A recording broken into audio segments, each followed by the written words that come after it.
আরও একটি ম্যাচে ভারতীয় আম্পায়ার নিতেনের বাজে আউটের সিদ্ধান্ত দেখা গেল মাঠে।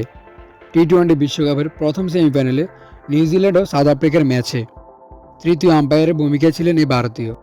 ম্যাচের তখন শুরু অংশে অষ্টম ওভারে খেলা চলছিল। তখন অষ্টম ওভারে 4 নম্বর ডেলিভারিতে রাচিন রবীন্দ্রকে উড়িয়ে মেরেছিলেন এইডেন মার্ক্রাম। ব্যাটে বলে ভালোভাবে টাইমিং না হওয়ায় এইডেন মার্ক্রামের ব্যাট থেকে আসা বল তালুবন্দি করেন কিউই তারকা ডোরিয়েল মিচেল। অনফিল্ডে আম্পায়ার ভালো করে বুঝতে না পেরে সিদ্ধান্ত পাঠিয়ে দেন তৃতীয় আম্পায়ারের কাছে। আর তৃতীয় আম্পায়ার ভারতীয় নিতিন মেনন লম্বা সময় ধরে রিপ্লে দেখলেও বুঝতে পারেননি শুরুতে গ্রাউন্ড টাচ করেছে, তারপরেই বল গিয়েছে মিচেলের হাতে। বিষয়টি লম্বা সময় ধরে রিপ্লে দেখলেও ইডেন মার্ক্রামকে আউট ঘোষণা করলেন ভারতীয় আম্পায়ার, যেটা নিয়ে স্তব্ধ ধারাভাষ্যকরা, অবাক পুরো গ্যালারিতে বসা দর্শকরা।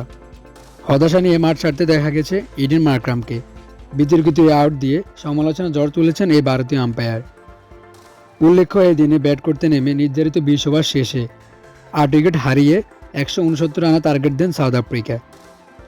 এই দিন সাউথ আফ্রিকার হয়ে সর্বোচ্চ 30 বলে 55 রানের জড়ো ইনিংস খেলেন মার্কো জনসন। আর জবাবে ব্যাট করতে নেমে 20 ওভার 5 বলে 1 উইকেট হারিয়ে দক্ষিণ আফ্রিকাকে বিদায় বার্তা পাঠিয়ে দেন নিউজিল্যান্ড। নিউজিল্যান্ডের হয়ে সর্বোচ্চ 33 বলে রেকর্ড 100 রানের ইনিংস খেলেন ফিন এলেন এবং ম্যাচ সেরা হয়েছেন তিনি।